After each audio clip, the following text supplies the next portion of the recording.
Elle est fatiguée. Les secousses.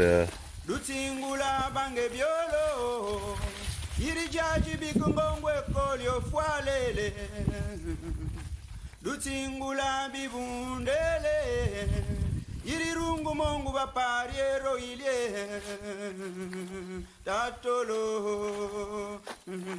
tatajima bikolo tatele tatolo tatajima bikumakasolo kayele Lutsingula bibundele Mwajolo hiye Lutsingula bange biele Mwanolo hiye Tatolo Tatajimambikuru Lutsingula bamambele Yirima bikungongwe koli bapariele Lutsingula bange biolo Yirijaji bikungongwe koli ofwalele Lutsingula bibundele Yirirungu mongu bapariero ilie Tatolo C'est un conducteur d'engin. Mais il n'y a pas le travail. Tout engin, il travaille. On entend la route. Si c'est le qu'on va mourir, la route va commencer.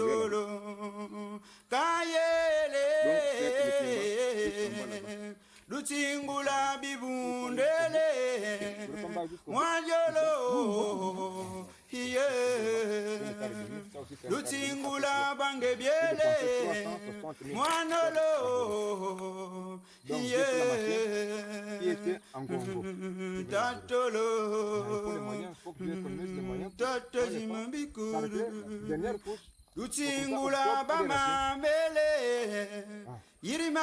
Papa, je voulais savoir, vous produisez le manioc, vous investissez beaucoup d'argent là-dedans.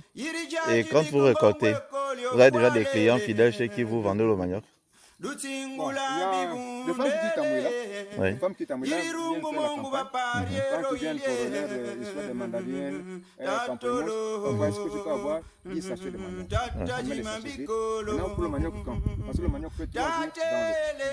Pour 3 jours, on lave. 4e jour, on chasse. Lorsqu'elle vient prendre ses oranges, les mandarines et les pamplemousses, elle a mis son manioc. On la vend 5 000 francs le sachet. On n'a pas de budget pour vendre le manioc. D'accord. Donc vous avez déjà votre marché qui est bien garanti. Donc en dehors de la production de manioc, on a vu déjà les animaux par rapport à l'élevage, on a vu les poules.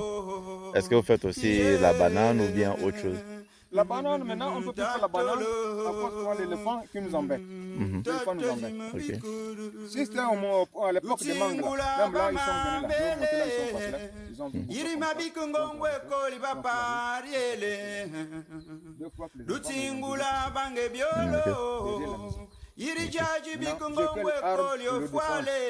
bon, lui, il vient, lorsqu'il pleut, il vient.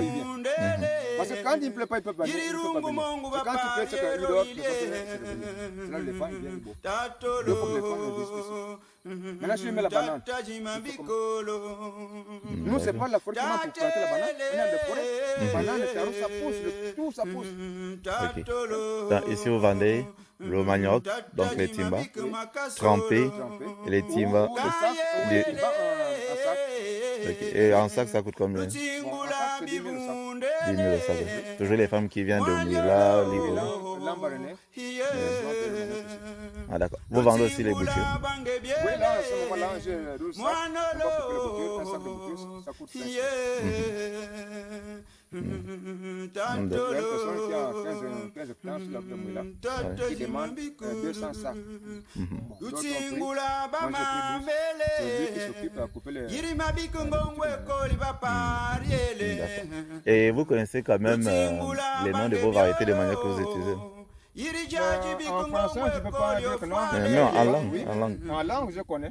Lutsingula bibundele. En langue, Irirungu mongu celui-là, on l'appelle bapariero Bimon. Bimon, il fait des gros timbres. Tatolo. Pour les plusieurs, c'est pas difficile. Tatajima bikolo. Non, c'est en main. Mais ça, il y a d'autres femmes qui ont la main. Elles plantent, c'est pas sûr, c'est pas en main. Mais c'est sucré. Tatolo. On a le timba qu'on appelle Monzomba. Tatajima bik Celui-là, makasolo. c'est un timba sucré. Kayele. On a aussi une variété de timba jaune. Il y a trois sortes de timba jaune. Il y a lui qui est comme l'œuf, lui à peu près comme l'œuf, et l'autre un peu genre blanc-jaune. Ouais. On a trois sortes de timba jaune. On a le timba que le colonel c'est 6 mois, mais quand je plante ça, c'est pas 6 mois, il faut attendre 1 an que ça soit gros. Bon, selon le sol aussi. On a beaucoup de genres de timba. On a des timbas qui ont les feuilles rouges, on appelle Pauline en langue pour nous. Pauline. Ah, c'est elle. Elle s'appelle Pauline. Oui. D'accord. On a aussi des timbas qu'on appelle Moubikiri. Ces timbas ne sont pas difficiles à éplucher. Ça dépend des zones sucrées ou amères.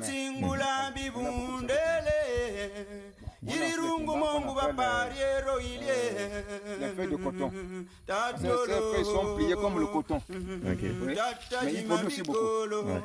Bon, en forêt, ils produisent beaucoup. Par rapport à la feuille. Donc ici, personne n'achète les feuilles pour manger. Oh, le feuille de manioc, si vous en avez besoin, on vous donne, on ne peut pas vendre les feuilles de manioc. On n'est pas ça. D'accord. C'est pas très- Et si vous constatez par exemple que sur les boutures, vous avez la poudre blanche ou les insectes tout blancs, Bon, il y a quelques peu de timbres lorsqu'on trouve la poudre blanche là. On déracine, on coupe la partie, voilà. on le pique. Maintenant, s'il reprend, on enlève. Avant, il n'y avait pas ça. Maintenant, c'est bien là. La poudre blanche arrive là. Je ne sais pas si c'est vous qui amenez. Je ne sais pas. D'accord. Pas ça avant.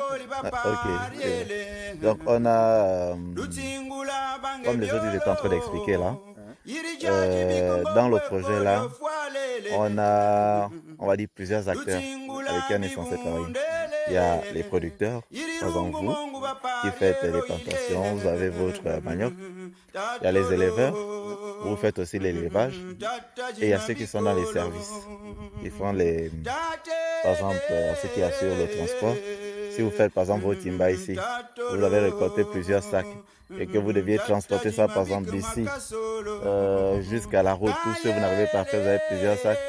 Mais on peut trouver des personnes spécialisées qui vont venir transporter vos sacs ici jusqu'à la route.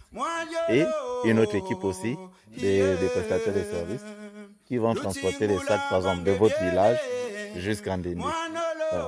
Donc ce que nous on essaye de faire, on ne vient pas pour vous apprendre à planter parce qu'on sait que vous savez planter. Vous plantez depuis la nuit des temps. Vous maîtrisez l'élevage. Ça, on ne vient pas vous apprendre à faire ça.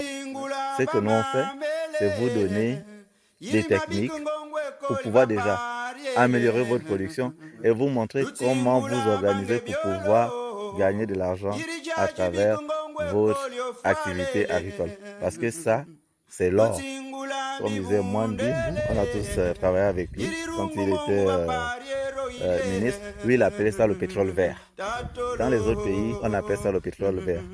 Nous, on a la chance d'avoir toutes les conditions. On a le sol, on a la pluie, on a tout ce qu'il faut pour pouvoir pratiquer l'agriculture. Mais seulement, les gens qui la pratiquent ne gagnent pas l'argent comme ils devraient gagner à travers cette activité-là. Maintenant, nous, on a prévu beaucoup de formations pour vous montrer comment gagner de l'argent à travers les activités agricoles. Comment aller vers une banque pour dire, moi je veux un financement pour faire mon agriculture. On est passé en novembre. En novembre, c'était pour voir les gens qui pratiquaient l'élevage. Ils ont été identifiés. On n'est pas seulement dans l'Angouni, on est aussi dans le Goïvindo et dans le Wellington. Donc, ceux qui ont été identifiés, ceux qui élèvent les poules, un groupe. Ceux qui élèvent les moutons et les capris, un groupe.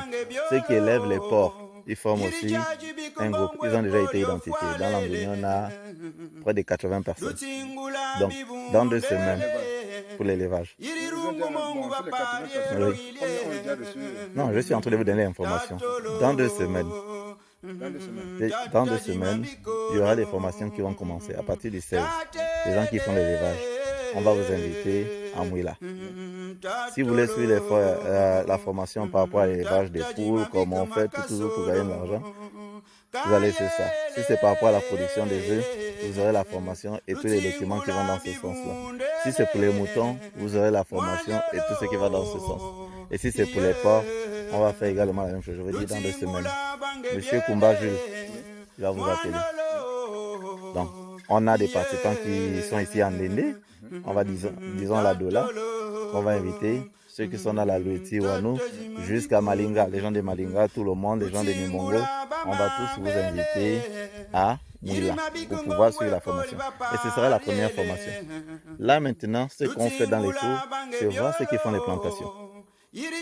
On s'est arrêté chez vous, vous faites la plantation, on a vu. Donc quand on a fini de former ceux qui font l'élevage, maintenant on doit former ceux qui font les plantations. Donc on est en train de partir pas à pas. Comme on dit, il vous a dit, on est tous des jeunes, on travaille vite. Moi je travaille à la FAO. Oui, j'ai décidé de partir de la FAO. On dit voici un projet que le FIDA va mettre au Gabon. La FAO, c'est un autre niveau. Moi, quand je parle de la FAO, je dis je vais travailler au FIDA parce que j'ai envie de faire quelque chose, apporter quelque chose, aider les papas qui sont sur le terrain. Nous, on a grandi avec ça. Hein? Nos mamans nous ont élevés avec le manioc. Elles-mêmes trempaient, elles vendaient pendant plus de 30 ans le manioc, le PKC. Le bâton, c'était 200, 250. Voilà. Quand elle a vendu, elle a commencé. Voilà, ah, c'est vraiment loin. Ma mère, quand elle a commencé à vendre.